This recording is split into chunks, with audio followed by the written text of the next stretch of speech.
할렐루야. 어느 회사에서 유능한 신입사원을 뽑기 위해서 시험을 쳤죠. 어려운 필기시험을 쳤고 그 다음에 면접을 했습니다. 그리고 이제 마지막 시험이 하나 남아 있었는데 그 마지막 시험의 문제는 그 회사의 대표인 사장이 직접 내었다고 그러죠. 그래서 이 회사 대표는 신입사원 지원자들을 모아놓고 이렇게 말을 했습니다. 저 산속에 있는 사찰에 가서, 절에 가서 머리카락이 하나도 없는 스님들에게 머리 빗는 빗을 팔고 오라 라는 문제였다는 것입니다. 10일간의 기간을 줄 테니까 누구든지 가서 한번 빗을 팔아보라 라는 것입니다. 자, 이 문제를 받아든 대부분의 지원자들은 이렇게 불평하기 시작했습니다. 이것은 우리를 모독하는 일이다. 그리고 말이 안 된다. 중도에서 대부분의 사람들이 포기해버렸다고 그러죠. 여러분, 이유는 잘 알지 않습니까? 스님들이 머리가 없는데 무슨 그들에게 빚을 판단 말이에요. 그런데 이 많은 지원자들 중에서 딱 세 사람이 문제를 풀고 왔습니다. 첫 번째 사람은 자신이 아는 그 사찰에 가서 스님에게 사정을 해서 딱 하나 머리빗을 팔고 온 것입니다. 어쨌든 성공을 했죠. 두 번째 사람은 머리카락이 헝클어진 사람들을 그 스님에게 막 보낸 것입니다. 그래서 스님의 자비심을 유발해가지고 그 신도들의 머리를 빗어줄 수 있도록 그래서 10개의 빗을 팔았다고 그러죠. 세 번째 사람은 무려 100개의 빗을 팔았습니다. 그래서 사람들이 물어보았습니다. 어떻게 그렇게 빗을 팔 수 있었냐고요. 그랬더니 이 사람은요 이렇게 말을 했습니다. 그 사찰에 있는 산과 그리고 그 산 안에 있는 사찰의 모습을 아주 멋지게 그림으로 빗에다가 그린 겁니다. 그리고 그 빗을 가지고 스님에게 가서 설득을 했습니다. 이 사찰에 방문하는 사람들에게 만약에 스님이 이 빗을 선물해 주신다면 아마 이곳에 왔던 사람들은 또 오고 또 오고 또 올 것입니다. 자, 이렇게 해가지고 스님에게 빗을 100개나 팔았다고 그러죠. 생각해보면 여러분, 우리가 살아가는 삶에 이런 지혜의 생각을 가질 수만 있다면 우리들의 삶은 훨씬 더 열정적이지 않을까라는 것입니다. 열정 깨우기라는 책을 쓴 용혜원 씨가 있습니다. 이분은 이 책에서 열정이라고 하는 단어를 이렇게 정의를 하죠. 열정은 부정적인 모든 것을 무너뜨린다. 열정은 성공으로 이끄는 가장 강력한 힘이다. 성공적인 인생을 살려면, 정말 후회하지 않는 인생을 살려면 열정적인 인생을 살아라.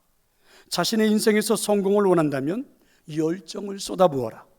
열정을 가진 자는 정상에서 만나게 될 것이다. 자, 이렇게 정의를 했습니다.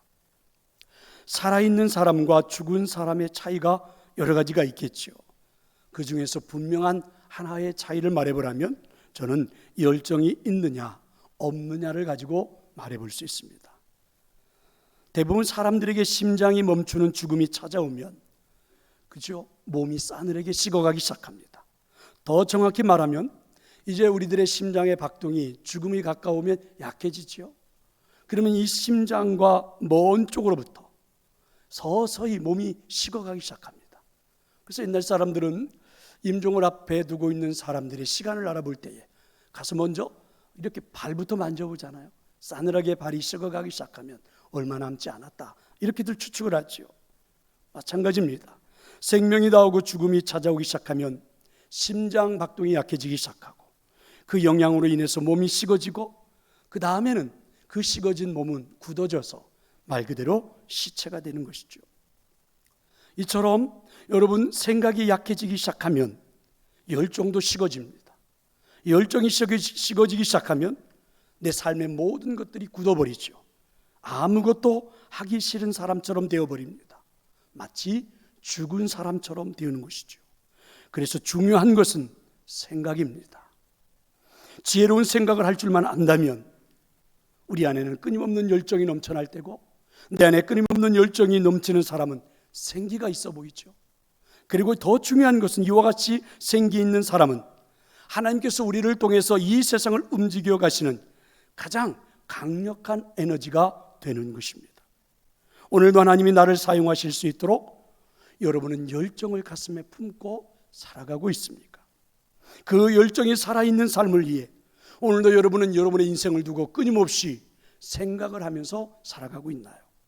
언제나 열정을 품고 살았던 사람, 그리고 언제나 하나님을 두고 좋은 생각을 품고 살았던 사람이 있습니다. 바로 오늘 이 본문에 나오는 주인공 다윗입니다. 자, 여러분 1절의 말씀을 우리 같이 한번 읽어봅시다. 여호와께서 주의 모든 원수를 무찌르사 왕으로 궁에 평안히 살게 하신 때에. 여기에 보면 아주 중요한 단어 하나가 있죠. 다윗의 인생에서 가장 중요시 여겨지는 단어입니다. 바로 여호와께서. 여호와께서. 다윗의 인생에 대해서 논의를 할 때에는 이 여호와께서라는 이 단어를 빼놓고는 다윗에 대한 이야기를 할 것이 없지요. 다윗의 인생은 여호와께서 함께 하셨다. 이렇게 한마디로 정의해 볼 수 있습니다. 여호와께서 어린 시절 목동인 다윗에게 찾아오셨습니다. 이름도 알려지지 않은 아버지 이새를 찾아오셨고, 아버지의 아들 중에서도 막내 아들인 나를 찾아오셨습니다. 목동인 다윗에게 여호와께서는 왕의 기름을 부어주셨습니다.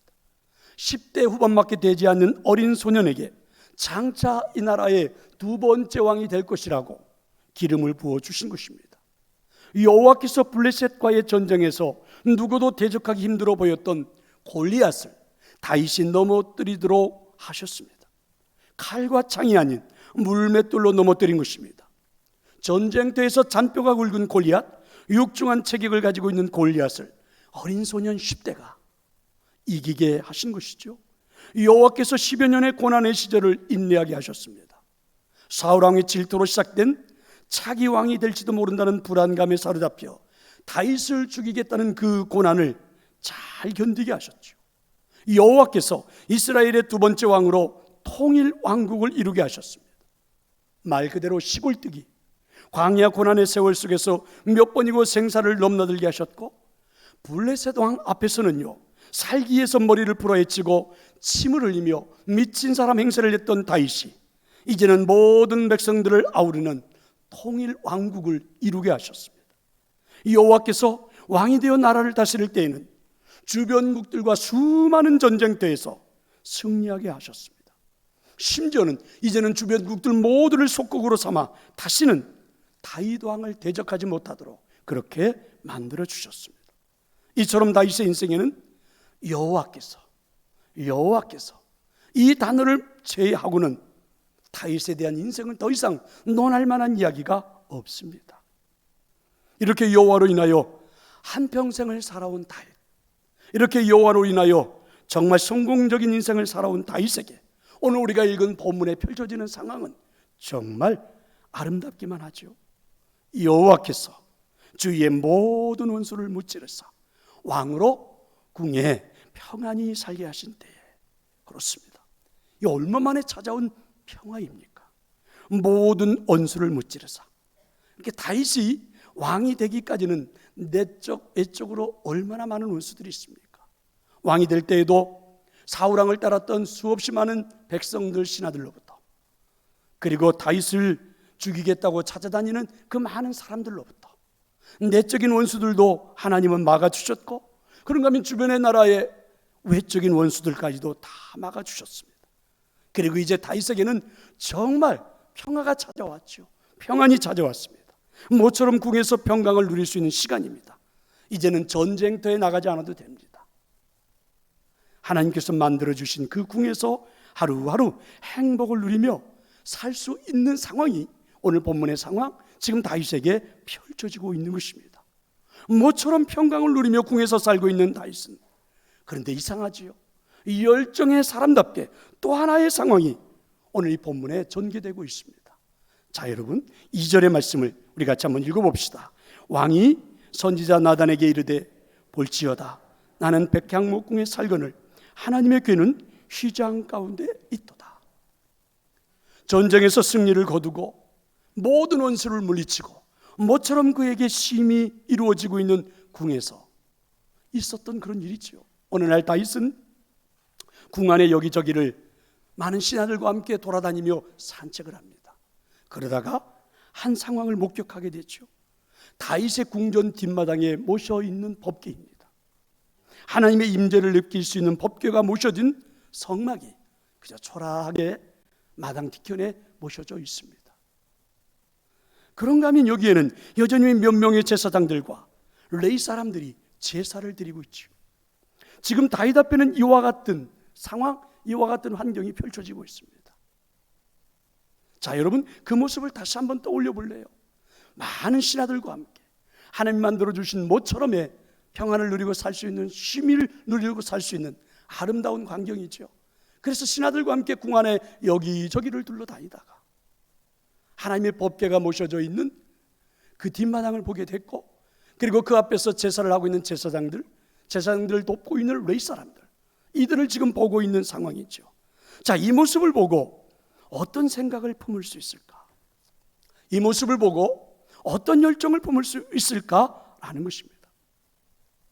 저는 한번 상상을 해보았죠. 적어도 이 모습 앞에서는 우리가 한 3가지 정도는 생각을 할 수 있을 것 같다.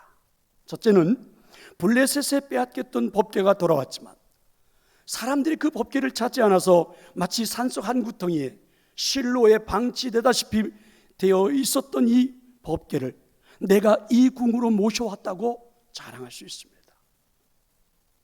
함께 다니고 있는 신하들에게, 그리고 법궤를 보면서 예배하고 있는 제사장들을 보면서 저 법궤는 내가 모셔다 놓은 거야, 내가 이곳에 가져다 놓은 거야 하면서 이 법궤를 보면서 아마 충분히 자랑할 수 있겠지요. 자신을 어필할 수 있을 겁니다. 어쩌면 우쭐한 마음을 가질 수도 있겠지요. 두 번째 생각은요, 뒷마당에 있는 성막을 그냥 무심하게 바라보는 겁니다. 크게 의미 두지 않고 그냥 무심코 한번 쳐다보겠죠. 그곳에서 제사장과 레위 사람 몇 명이 초라한 모습으로, 제사장들과 레위 사람들이 제사하는 모습을 보면서 그냥 지나칠 수도 있죠. 한마디로 말하면 아무런 반응을 보이지 않을 수도 있습니다. 그래도 문제가 없습니다. 왜냐하면 지금 다윗은 모처럼 하나님이 그에게 쉼을 허락했잖아요. 평안을 누리고 있잖아요. 모처럼 찾아온 그 쉼에 충분히 그래도 됩니다. 거기 쳐다보지 않아도, 거기에 관심을 갖지 않아도 아무런 문제가 될 수가 없습니다. 적어도 여러분, 이런 상황 앞에서 우리가 취할 수 있는 생각은 대부분 이 2가지가 아닐까요? 대부분의 사람들은 아마 이렇게 생각하면서 살아갈 겁니다. 그런데 여러분, 오늘 다윗의 생각은 조금 달랐습니다. 다윗은 3번째, 뒷마당에 있는 성막을 보는 순간 죄송한 마음이 마음을 사로잡습니다. 제사장과 레위 사람 몇 명이 초라한 모습으로 제사하고 있는 모습을 보는 순간 막 가슴이 저려오지요. 아파옵니다. 나는 이렇게 화려한 궁전에서 생활하고 있는데, 내게는 많은 신하들이 있어서 그들이 나를 도와주고 있는데, 내가 먹고 입고 마시고 자는 것까지도, 그래서 내 삶의 주변에 수없이 많은 사람들이 다 나를 도와주고 있고, 그리고 오늘도 이 화려한 궁전에서 나는 거닐고 산책하고 희낙락하고 있는데 이럴 수 있을까? 하나님의 임재가 느껴지는 법궤를 저렇게 할 수 있을까? 여호와께서 나의 인생에서 이 단어를 빼놓을 수 없는 것인데, 여호와로 인하여 내가 여기까지 왔는데, 아니 나는 어떻게 이렇게 할 수 있단 말인가? 막 죄송한 생각이 들었죠. 이럴 수 없다는 생각이 드는 겁니다. 이렇게는 도저히 궁에서 살 수 없다는 생각이 들었죠. 법궤를 모시는 성전이 있어야 한다. 나의 궁보다도 더 화려하고 나의 궁보다도 더 크고 이런 성전이 있어야 된다. 막 이런 생각이 가슴을 뜨겁게 만들기 시작했죠. 저는 이것을 오늘 본문에서 이렇게 정의하고 싶습니다. 지혜로운 생각이라고요. 이 다윗의 마음속에 지혜로운 생각이 들어주는 순간 뜨거운 열정이 살아났습니다. 그래, 맞아. 하나님의 성전을 건축하는 거야. 이 일이 내 생에 가장 중요한 일이 되어야 해. 이 궁에서 내가 평안히 살 수는 없어. 이 성전 짓는 일을 위해서 지금부터 내 남은 인생을 다시 시작해보는 거야. 지금부터 내가 이 일을 위해서 다시 전쟁터로 나가야 하는 거야. 이와 같은 생각이 다윗의 마음을 사로잡은 것입니다. 바로 지혜로운 생각이 다윗의 마음에 열정을 품게 하고, 그 열정이 내가 해야 할 일이 무엇인지를, 그래서 내가 어디로 가야 하는지를, 그리고 내가 이 궁에서 머물러서는 안 된다는 사실을 여러분, 다윗의 마음은 품기 시작한 거죠. 이와 같은 다윗의 지혜로운 생각이 담겨있는 이 말씀, 그와 같은 마음을 가지고 우리 한번 2절의 말씀을 읽어보면 또 다를걸요. 다시 한번 읽어봅시다.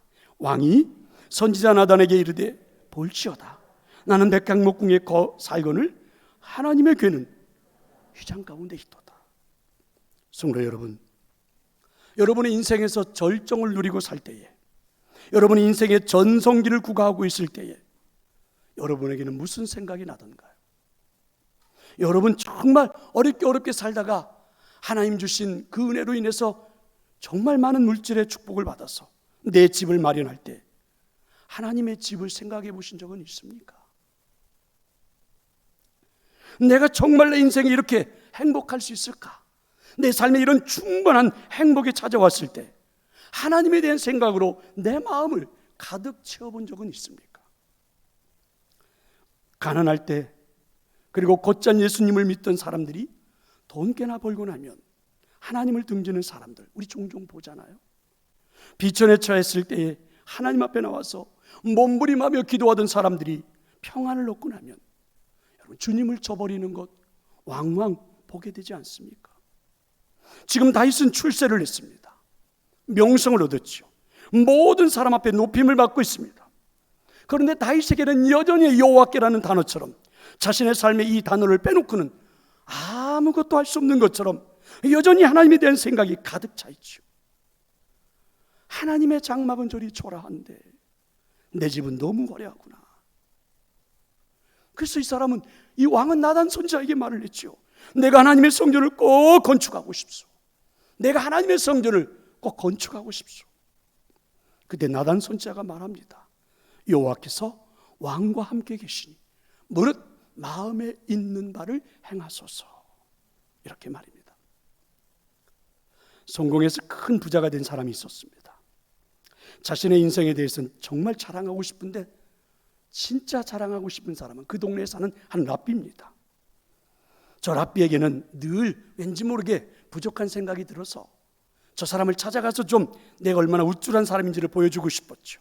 그래서 성공한 이 부자는 자신의 성공적인 이야기를 그 랍비 앞에서 꽤나 자랑스럽게 그리고 우쭐대며 이야기를 했습니다. 그런데 이 이야기를 듣고 있던 랍비는요, 칭찬을 해준다든지 박수를 쳐준다든지 이러지 않고 이 사람의 손을 잡고 창가로 데리고 가는 겁니다. 그리고는 이 사람에게 이렇게 말했죠. 창문을 통해서 한번 밖을 보세요. 무엇이 보이는지 보이는 대로 저한테 한번 이야기해 줄래요? 부자는 그곳에 서서 창문을 보았죠. 창문 밖으로 남자들, 여자들 몇 명이 보입니다. 그리고 아이들 몇 명이 눈에 띄죠. 그래서 그대로 이야기를 해준 겁니다. 랍비가 말합니다. 좋습니다. 랍비는 다시 그 사람의 손을 잡고 방을 가로질러 거울 앞으로 데리고 갔습니다. 이제 무엇이 보이는지 다시 한 번만 나한테 이야기해 줄래요? 이때 이 부자는 눈살을 찌푸리며 퉁명스럽게 말했습니다. 성공한 나에게 칭찬을 해준다든지 이런 이야기는 없이 자꾸만 이러니까요. 그래서 화가 난 듯한 소리로 말했죠. 나 자신이 분명하게 보이고 있지 않소? 퉁명스럽게 대답하고 있는 그 사람을 보면서 랍비는 이렇게 이야기해 주었습니다. 참 재미있지 않습니까? 창문도 유리로 만들어져 있고 거울도 유리로 만들어져 있는데 거울의 유리는 은으로 살짝 덮여 있습니다. 은이 덮이자마자 다른 사람들이 내 눈에 들어오지 않고 오직 당신 자신만 보이는 것이 정말 신기하지 않습니까? 성도 여러분, 참 의미 있는 이야기 아니에요? 이상하지 않습니까? 사람은요, 권력을 소유하면 이상하게 세상이 달라 보이죠. 많은 돈을 소유하고 세상을 보면 여러분 세상이 달라 보입니다. 인생의 성공을 하고 세상을 보면 세상 전부가 다 달라 보입니다. 성공을 통해서 보는 세상은요 정말 이상해요. 자기 자신만 보입니다. 내가 얼마나 능력이 있는 사람인지, 대단한 사람인지, 내가 얼마나 우월한 사람인지, 내가 얼마나 멋진 사람인지, 대부분 사람들은 성공을 통해서 이렇게 자신만을 바라보기 시작하죠. 성공을 통해서 얻은 부, 권력, 명예는요 또 이상합니다. 주변 사람들에 대해서는 무심해지기 시작하죠. 사람들에 대해서 그렇게 크게 반응하지 않습니다. 지나가다가 흘끗 쳐다보면서 아니 저렇게 게을러가지고 저렇게 못난 인생을 살아가, 이렇게 여러분 오히려 무시하는 태도가 많지요. 그런데 여러분 문제는요, 성공을 통해서 자신을 보고 있는 그 사람은 대부분의 사람이 그 상태에 그대로 그냥 머물러 버립니다. 더 이상 이상적인 생각도 안 해요. 신앙적인 생각도 안 합니다. 믿음의 생각도 떠오르지 않아요. 그럼 여러분, 그 다음에 나오는 결론은 뻔합니다. 어느 순간인가는 열정이 식어질 테고, 그리고 의미 없는 인생이 되겠죠. 그런데 여러분, 다윗은 정말 이상합니다. 이렇게 성공적인 인생이 앞에 펼쳐지는데도 여러분, 그 상황에서 성공을 통해서 세상을 보는 게 아니죠. 오히려 그 상황에서도 하나님을 보기 시작하죠. 나에게 성공을 이루어 주신 하나님, 여기까지 올 수 있도록 나를 인도해 주신 하나님. 여러분, 그분이 내 눈에 들어오는 순간 이상하죠? 다윗은 지혜로운 생각을 품게 됩니다. 정말 지혜로운 생각이죠. 인생에 찾아온 최고의 순간이 아닙니까? 그동안에 얼마나 많은 고생을 했나요? 10여 년 동안 광야에서 여러분, 미친 사람부터 시작해서 생사를 넘나드는 그러한 도피 생활이 10여 년입니다. 왕이 되어서도 내적으로 자신을 반대하는 사람들을 정리하고 통일왕국을 이루고, 통일왕국을 이루어서도 주변의 나라들과 수없이 많은 전쟁 때는 죽음과 삶이 왔다 갔다 하는 곳 아닙니까? 그렇게 수없이 많은 삶을 살고 이제는 말 그대로 충분히 쉼을 누리고 안정을 취하고 이제부터는 평안히 살아도 좋은 그 순간에 다윗은 편하지 않습니다. 하나님을 생각하는 마음, 그리고 그 생각을 기반으로 하는 열정, 그리고 여전히 삶을 하나님 때문에 생기 있게 살아가려고 하는 모습, 조금도 변하지 않았습니다. 놀랍지 않나요? 그런데 여러분, 더 중요한 것은요, 여러분, 그 다음에 나오는 말씀이었어요. 정말 감격적인 말씀이 나옵니다. 자, 여러분, 4절과 5절인데 그냥 화면에 나와 있는 말씀으로만 우리 같이 한번 봉독해 봅시다. 그 밤에 여호와의 말씀이 나단에게 임하여 이르시되 가서 내 종 다윗에게 말하기. 할렐루야. 그렇습니다. 다윗이 품고 있는 생각을 하나님이 받으신 거예요. 그 열정을 하나님이 감동으로 받으신 것입니다. 여러분, 놀랍지 않으세요? 정말 놀랍지 않습니까? 다윗이 품은 생각을 하나님은 연락하셨어요. 다윗이 품은 그 열정을 하나님은 감동으로 받은 것입니다. 아니, 어떻게 이럴 수가 있을까? 아니, 어떻게 이럴 수가 있을까? 저는요, 오늘 이 말씀을 설교도 몇 번 했고 수없이 읽었고 그동안에도 수없이 보았던 말씀이에요. 오늘 이 말씀을 준비하기 위해서 묵상하면서 저는 이 말씀을 묵상하면서 읽는 순간 소스라치게 놀랄 수밖에 없었습니다. 그렇다면 지금 나의 생각이 하나님에게 그대로 전달되고 있다는 건가? 내가 지금 품고 있는 내 열정이 하나님에게 감동으로 전달되고 있다는 것인가? 얼마나 신나는 일입니까? 정말 놀랄 만한 일 아닙니까? 내가 품고 있는 생각이, 내가 품고 있는 열정이 하나님에게 감동이 되고 하나님이 받으시고 하나님의 역사가 나타난다니 정말 깜짝 놀랐습니다. 미국에서 오랫동안 마약 중독과 싸웠던 마이클이라는 사람이 있죠.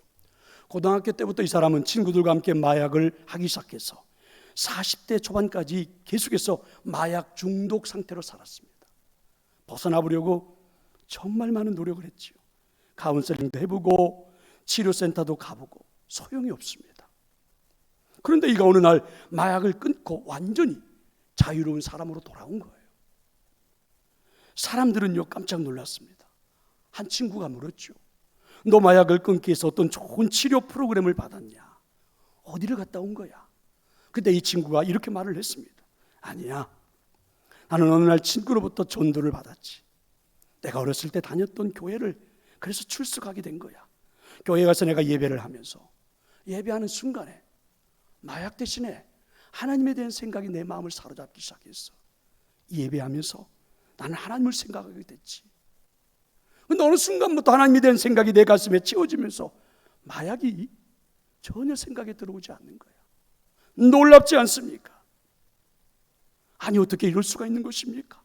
나에 대한 생각이 하나님에게 그대로 전달되고 있다니, 내가 품고 있는 열정이 하나님에게 그대로 감동으로 전달되고 있다니, 이거 얼마나 신나고 얼마나 놀라운 일입니까? 그래서 오늘 설교 제목이 이렇습니다. 인생은 지혜로운 생각만 해도 달라집니다. 그렇습니다. 지혜로운 생각만 해도 달라지죠. 그렇다면 나의 생각이 어디에 있는지를 점검하는 것이 먼저겠죠. 열정을 점검하는 것이 먼저입니다. 인생의 성공 여부는 여기서부터 출발입니다. 어떤 생각을 품고 여러분들은 살아가고 있습니까? 오늘 여러분의 가슴에는 어떤 열정이 여전히 품고 살아가고 있습니까?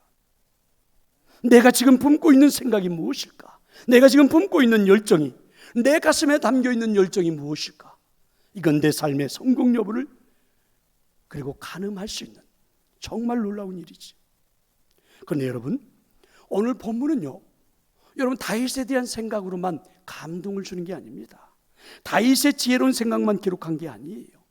5절 이하에 보니까 다윗의 생각을 받으신 하나님의 생각이 기록되어 있습니다. 다윗의 열정에 감동하신 하나님의 열정이 기록되어 있습니다. 성공의 자리에 연연하지 않고 여전히 생기 있는 다윗을 보면서 하나님의 의욕이 넘치는 모습이 그대로 기록되어 있습니다. 이제 여러분은 또 한 번 놀라게 될 겁니다. 하나님의 생각에, 하나님의 열정에. 그게 무엇입니까? 첫째는요, 내 이름을 위대하게 만들어 주리라. 하나님의 생각입니다. 9절의 말씀에 이렇게 말하잖아요. 땅에서 위대한 자들의 이름같이 내 이름을 위대하게 만들어 주리라. 하나님의 생각입니다.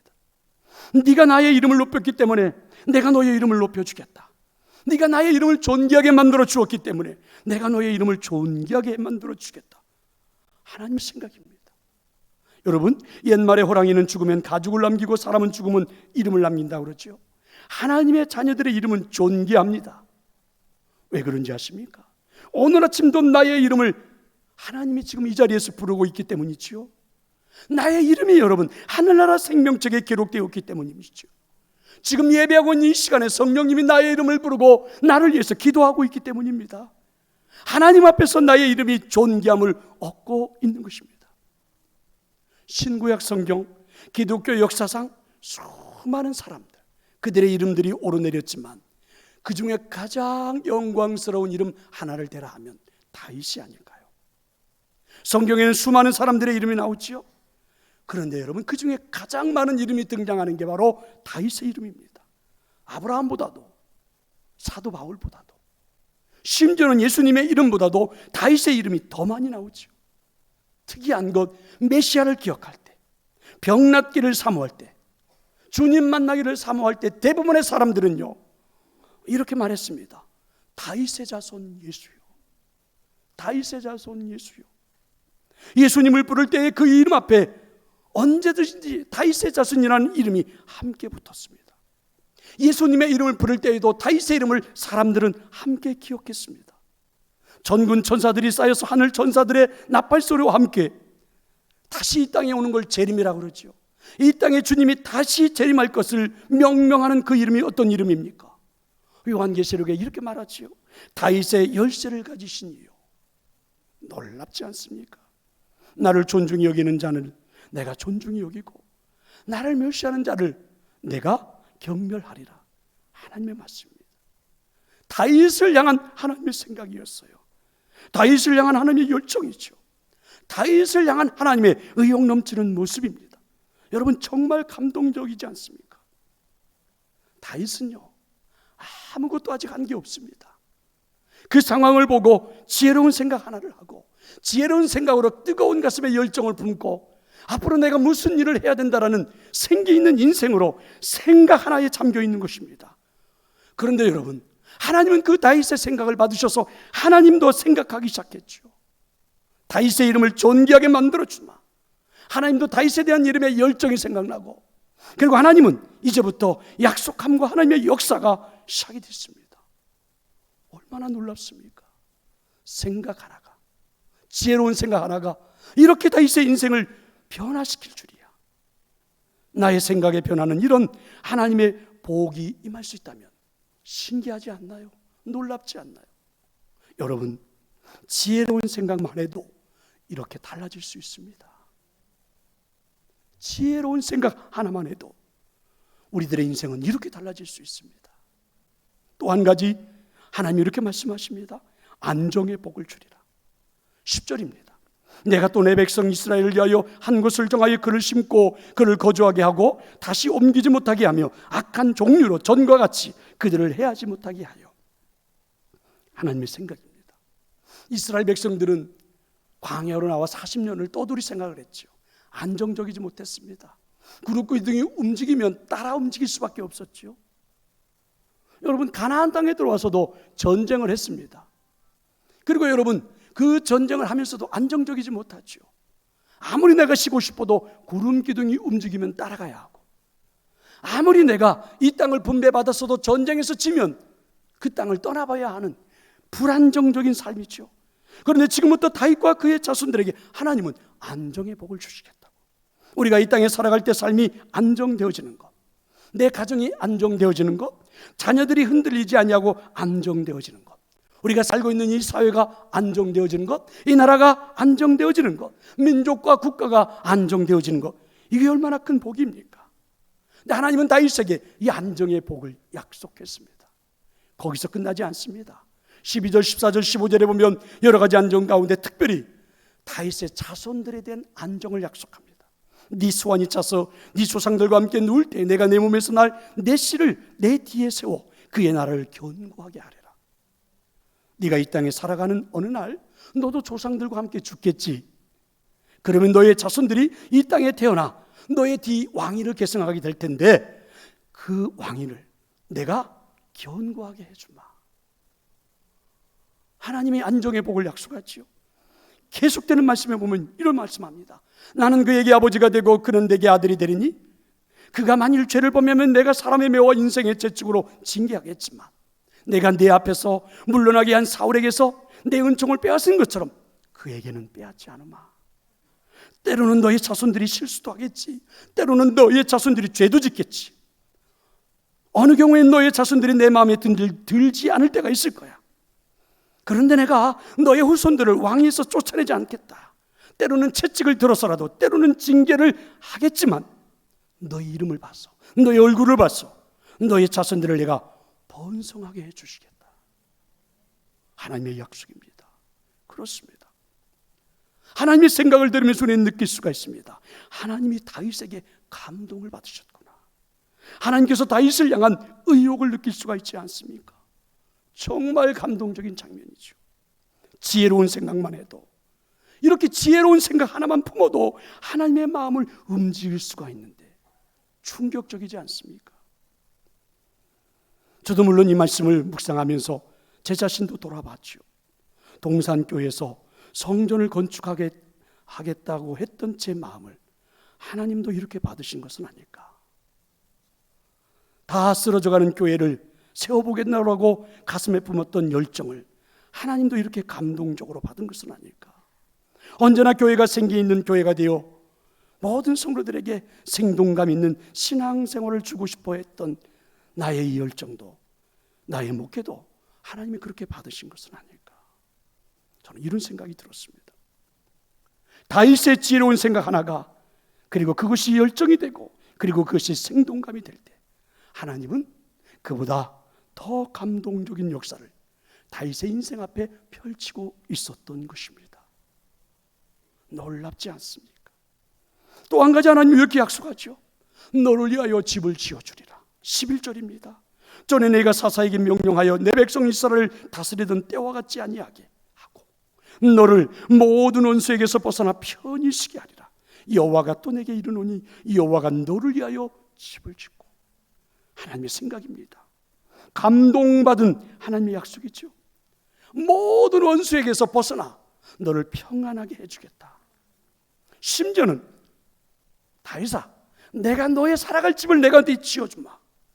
저는 이 말씀을 읽다 보면 이런 생각이 들어요. 하나님이 흥분하셨구나. 하나님이 흥분하신 거예요. 다윗을 깊이 생각하고 있는 하나님의 모습이죠. 다윗에게 감동을 받은 하나님의 모습을 읽어볼 수가 있습니다. 비록 그에게 성전 건축은 허락하지 않으셨으나 온 마음을 다해 하나님을 생각하며 하나님을 사랑하며 그리고 그 마음을 품고 있는 그 생각, 그 열정, 그 생기 있는 인생, 하나님은 그대로 인정했고 받으셨고, 그리고 하나님도 똑같이 역사를 시작한 것입니다. 다윗의 지혜로운 생각이 이렇게 엄청난 파급 효과를 가져올지 몰랐을 것입니다. 자신이 품고 있는 생각 하나를 가지고 나단 선지자를 불러서 그 생각 하나를 말했더니 그 생각 하나가 내 인생에 이와 같은 역사가 나타날지를. 그래서 여러분, 다윗의 인생은요, 이전과 이후로, 그래서 이것을 여러분 신학자들은 다윗의 언약이라고 부릅니다. 지혜로운 생각으로 성전을 짓고 싶다는 열정 하나가 이렇게 어마어마한 하나님의 마음을 받을 줄은 몰랐겠지요. 평안히 실만도 한데 그동안 정말 고생했고 애썼으니까 이제는 하나님도 그렇게 만들어 주었으니까 편안히 실만도 한데, 그저 그냥 그곳에서 평안하게 살아갈 만도 한데, 여전히 지혜로운 생각 하나를 가슴에 품고 생기 있는 인생이 되어 움직였던 다윗. 이 모습에 하나님은 더 감동을 받고 하나님은 더 놀라운 역사를 시작한 것입니다. 결국 다윗은 다시 그 궁을 박차고 전쟁터로 나갔고, 그리고 성전이 지어질 수 있도록 삶의 전부를 다 그것에 올인할 수가 있었지요. 다윗은 이런 하나님의 생각을 듣고 하나님의 마음을 알고요, 너무너무 감사해서 울며 기도했습니다. 그게 여러분 오늘 우리가 읽었던 말씀의 끝부분에 가면 나오지요. 종이 무엇이간데 이 복을 주십니까? 종이 무엇이간데 이 엄청난 복을 주십니까? 종의 자식들이 무엇이간데 이 엄청난 복을 누리며 살 수 있게 해주십니까?